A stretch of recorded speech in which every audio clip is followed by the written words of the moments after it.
Vietnam war के दौरान army के हाथ एक ऐसा केमिकल आ चुका था जिसको वो जख्मियों के जख्मों पर स्प्रे करते तो उनकी ब्लीडिंग फौरन बंद हो जाती थी, फिर बेशक जख्म कितना ही गहरा क्यों ना हो।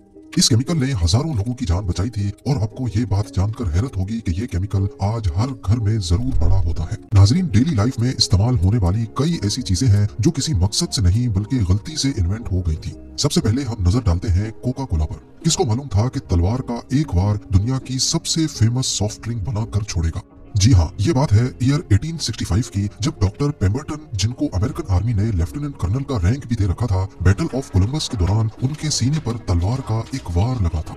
ये जख्म इतना दर्दनाक था कि डॉक्टर पेम्बरटन ने मॉर्फिन का इस्तेमाल शुरू कर दिया। ये एक एडिक्टिव ड्रग है जो उस वक्त सिर्फ तब इस्तेमाल की जाती थी जब कोई भी मेडिसिन काम ना कर रही हो।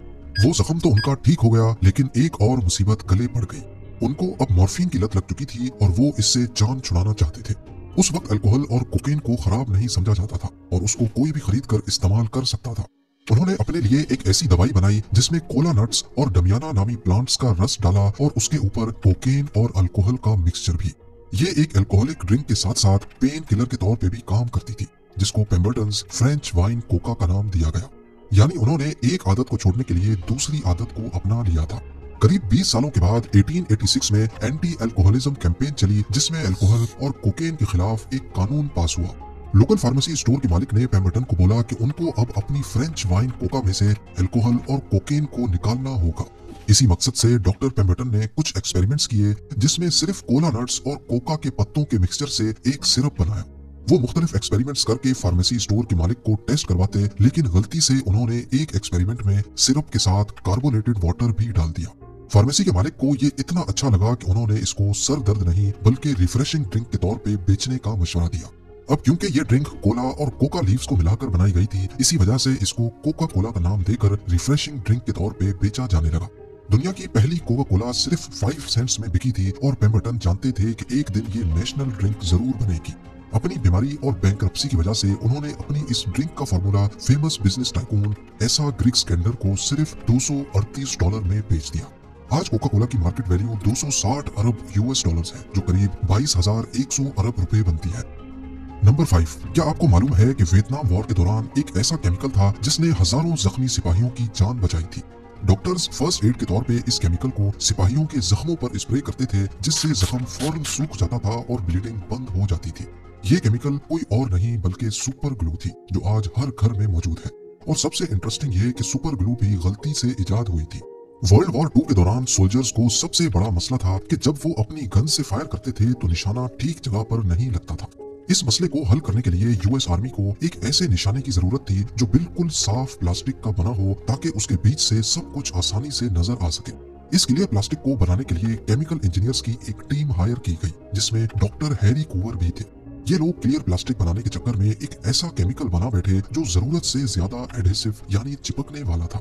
सयानो एक्रेलाइट नामी ये केमिकल गन्स का निशाना बनाने में काम ना आ सका।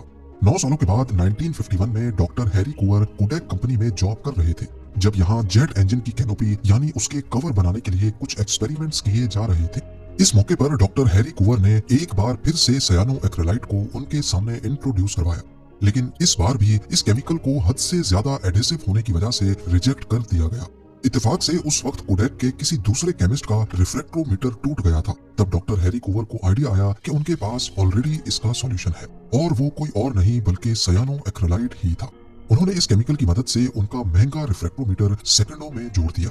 ये वो वक्त था जब डॉक्टर हैरी कूवर को अंदाजा हुआ कि उनका बनाया हुआ केमिकल थोड़े ही टाइम में चीजों को हमेशा हमेशा के लिए जोड़ देता है, और इसमें ना किसी हीट की जरूरत है और ना ही जोर लगाने की।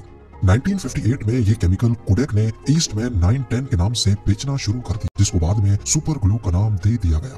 चीजों को जोड़ने के साथ साथ सुपर ग्लू को फॉरेंसिक इन्वेस्टिगेशन में फिंगरप्रिंट रिकॉर्ड करने के लिए भी इस्तेमाल किया जाने लगा।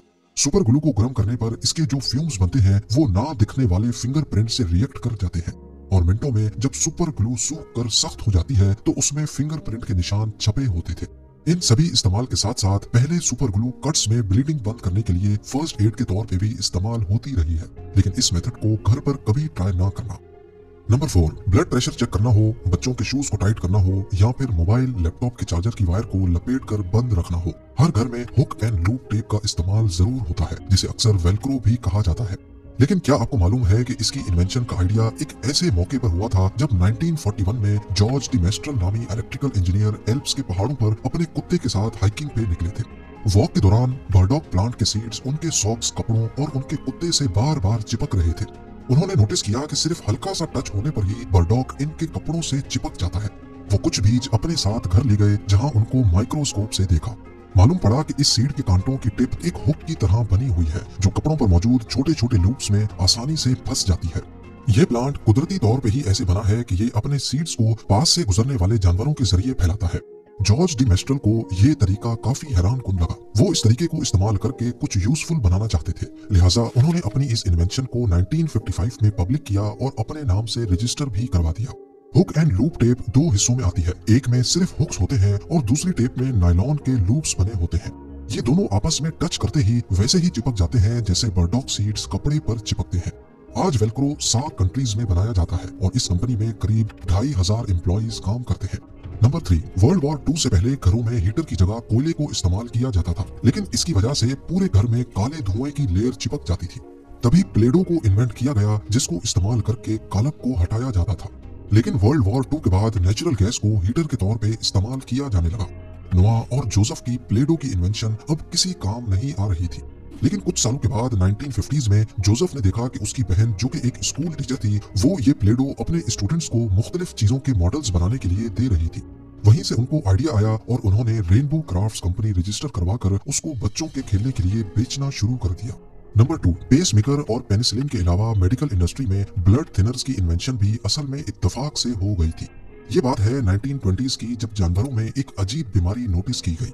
इस बीमारी में उनको इंटरनल ब्लीडिंग होने लगती जिससे हट्टे कट्टे जानवर भी मर जाते थे। तहकीक से मालूम पड़ा कि घास के ऊपर जम जाने वाले एक खास फंगस खाने की वजह से उनका ब्लड काफी पतला हो गया है। जब उस फंगस को डिटेल में समझा गया तो उसके अंदर एक खास केमिकल पाया गया जो असल में उनके खून को काफी पतला कर देता था। इस केमिकल को बाद में वार्फरिन का नाम दिया गया, लेकिन इससे पहले कि ये हार्ट अटैक और स्ट्रोक के पेशेंट्स को दिया जाता, अगले 30 सालों तक ये चूहे मारने की दवा के तौर पे इस्तेमाल किया जाने लगा। 1950s के बाद वार्फरिन को इंसानों पर भी इस्तेमाल करने का फैसला किया गया।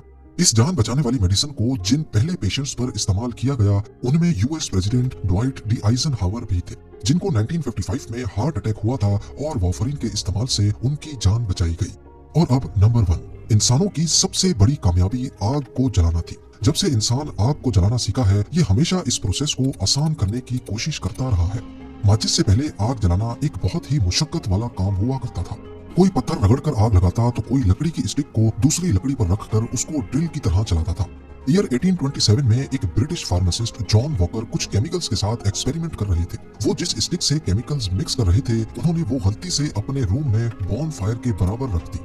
अचानक लकड़ी पे लगे केमिकल में फौरन आग लग गई। इसी के बाद उनको मैच स्टिक्स बनाने का आइडिया आया था। ये केमिकल पोटेशियम क्लोरेट और एंटीमनी सल्फाइड का मिक्सचर था। जॉन वॉकर की ये इन्वेंशन इतनी ज्यादा कामयाब हुई कि तब से लेकर आज तक हर घर में माचिस जरूर होता है। लेकिन जॉन वॉकर ने अपनी ये इन्वेंशन पेटेंट नहीं करवाई थी। लोगों ने उनके फॉर्मूले को कॉपी करके माचिस के नए नए वर्जन्स बनाना शुरू कर दिए। 1859 में जब उनकी मौत हुई, उसके बाद से ही उनको मैच स्टिक का इन्वेंटर माना जाने लगा।